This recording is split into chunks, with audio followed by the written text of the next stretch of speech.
Packers just got more great news after trouncing the Arizona Cardinals. I'm going to break that down for you guys here in this video. If you haven't subscribed yet, please take a second to hit that subscribe button. What a performance by the Green Bay Packers. They did it from start to finish, a complete game, their first complete game of the season. We just, as Packer fans, got a chance to see just how dangerous this Green Bay Packer team is when they are firing on all cylinders. In fact, the rest of the league got a chance and a glimpse to see how dangerous this team is, and it's reflected in the power rankings. I do know this is just power rankings, but it is always great to see that your team is recognized as, hey, this team is a legitimate contender for the Super Bowl when firing on all cylinders. This is one of the better teams in the league right now. It has the Kansas City Chiefs 5-0, number one power rankings until somebody can knock them out.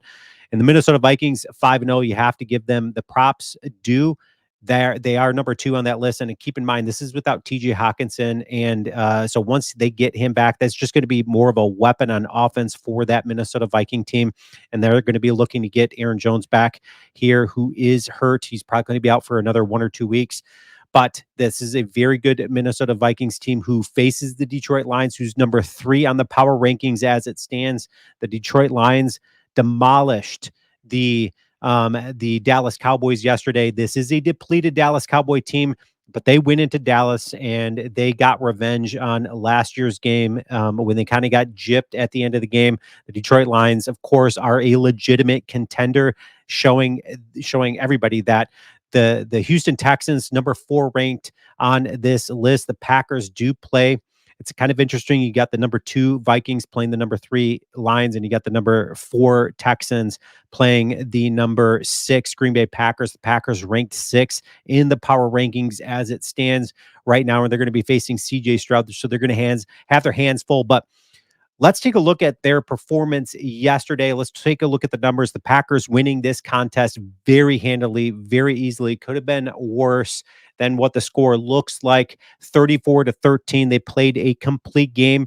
And what I mean by that is hats off to Jeff Hafley, the defensive coordinator for the Packers. We just caught a glimpse into what we can anticipate seeing, hopefully for the rest of the season. He really called a great defensive game against the Arizona Cardinals, because Kyler Murray's an athletic quarterback. He can get you, on 2 facets of the game. He can get you on the ground and also through the air. He completed 22 of 32 passes. Numbers are very similar to Jordan Love's. 214 yards and a touchdown, no interceptions. The Packers don't get a pick, but they do get 3 turnovers. So again, Jeff Hafley winning that turnover battle yet again. He said, hey, listen, I am going to create turnovers. That's exactly what he's doing. The Green Bay Packers leading the league with 17 takeaways this year, which the closest to them are the Bears and the Vikings. Again, you notice a theme here. The NFC North is just so good, historically good.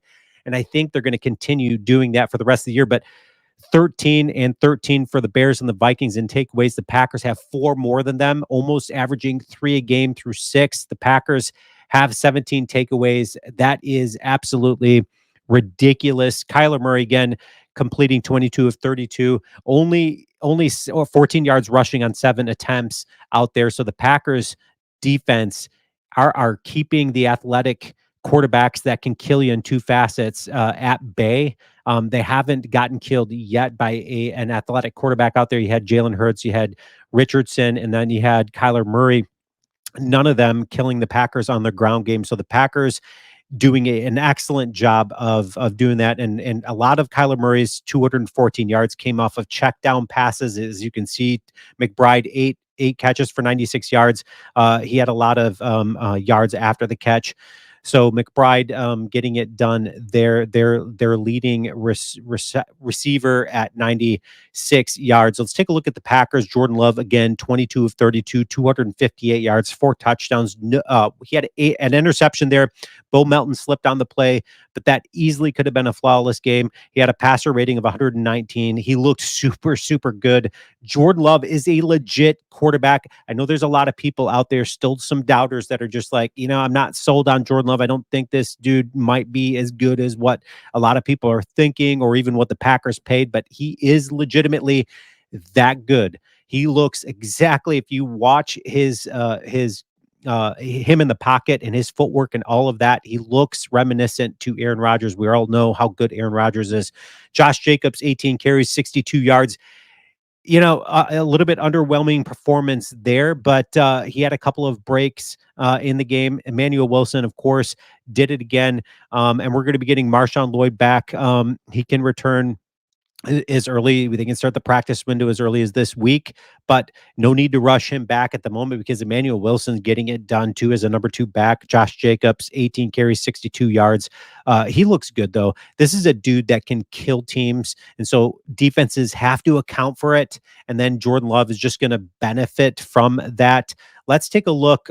Christian Watson finally got involved for us Packer fans. That's amazing. He had a touchdown. Romeo Doubs, what a performance by Doubs coming back and just being like, you could tell he just almost looked depressed in the game. And he did say that he was out and he apologized. He had a mental breakdown and he didn't look himself out there. He just looked very stoic. I think he was just all business because he was a little bit probably embarrassed by what he did and how that affected the team and the morale there.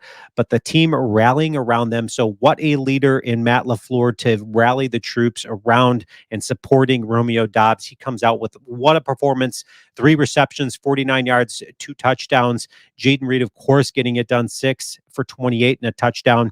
But again, great to see Christian Watson get involved. Dontavian Wicks got hurt or injured in this game.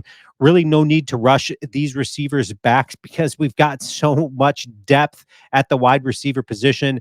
Bo Melton even getting it done on the ground too for 27 carries. So fantastic. So let's take a look at the defense just a little bit closer. ESPN lays it out a lot better. Quay Walker, 11 tackles, 10 solo. Quay Walker's best game of the season. Still, there's some things that he's got to get cleaned up. Edgerrin Cooper is only going to make him better. Edgerrin Cooper is legit. The Packers got themselves a fantastic linebacker in the draft. Talk about the Packers just winning the lottery in this year's draft defensively. Javon Bullard, 8 tackles, 7 solo. This dude is so good. Evan Williams is so good. He had that forced fumble. Jair Alexander getting it done again. He looked great. He held Marvin Harrison when he was in the game. He held him at bay. Jair Alexander's having a great year. Hopefully he can stay healthy and continue to stay healthy. Tyron Hopper getting it done too. 3 tackles out there. Kenny Clark, Carl Brooks, they got involved too with some fumble recoveries, but defensively, the Packers, great signs from their front. The Packers finally getting some pressure on the quarterback and putting Kyler Murray on skates the entire game. Super encouraging and great to see. What a performance by the Packers. Leave your comments about this win. How pumped are you? Do you think this team is legitimate? I certainly think so. And I'm not riding the high of them just looking super great. I think this is legitimately, we caught a glimpse as to how good this team can actually be. Leave your comments. Let me know your thoughts. And as always, go Pack Go.